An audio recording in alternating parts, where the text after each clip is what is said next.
फेरि पनि साथीहरू आज चाहिँ मैले किचनको भिडियो लिएर हजुरहरूको बिच आइसकेको छु। अनि आज चाहिँ मैले बनाउँदैछु पाउभाजी। पाउभाजीको लागि चाहिँ के सब्जीहरू रेडी गर्दैछु हजुरहरूलाई पनि देखाउँदैछु। सुरुदेखिको लास्टसम्म बनेर मलाई साथ दिनु होला है त साथीहरू। ल्याएको छु साथीहरू गाजर, अनि यो चाहिँ बिन्स, अनि यो चाहिँ फुलकोपी, अनि यो चाहिँ सिमला मिर्च हो, अनि यो चाहिँ आलु, अनि यो चाहिँ हरियो मटर। अनि अब धुइधाइ पारेर म चाहिँ कुकरमा राख्दैछु। कुकरमा राखिसकेपछि चाहिँ यो चाहिँ पाउ मसला हो। पाउ मसलालाई पनि यसैमा राख्दैछु।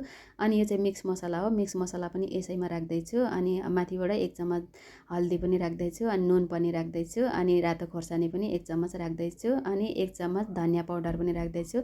मिक्स गरेर चाहिँ अब म यसलाई सिटी लगाउँछु। सिटी लागिसकेपछि चाहिँ साथीहरू ल अब यस्तो देखिएको छ। अनि यसलाई मैले मसल्दैछु। मसालिसकेपछि यस्तो देखिएको छ। अनि मसालेपछि अब छोक लगाउँदै, छोकको लागि जिरा, अनि आधा चम्मच हिङ, अनि प्याज, अनि हरियो खोर्सानी, अनि त्यहाँदेखिको यो अदरक लसुन, अनि अब टमाटर है। अनि अब मैले चाहिँ मसला बनाउँदैछु पाउभाजीको लागि। अनि मसला पनि बनिसक्यो साथीहरू। माथिबाट मैले पाउभाजी हालेँ। पाउभाजी हालेपछि चाहिँ यस्तो देखिएको छ होइन। अनि यो चाहिँ मक्खन पनि हाल्दैछु। मक्खन हाल्दाखेरि चाहिँ एकदम टेस्ट आउँछ भन्छ होइन, त्यही भएर मैले चाहिँ मक्खन हालेँ। अनि खासै बनाउनु आउँदैन साथीहरू मलाई चाहिँ। तपाईँहरू कसरी बनाउनुहुन्छ है, मैले चाहिँ यसरी बनाएँ। कस्तो लाग्यो मैले बनाएको पाउभाजी कमेन्ट गर्नुहोस् है।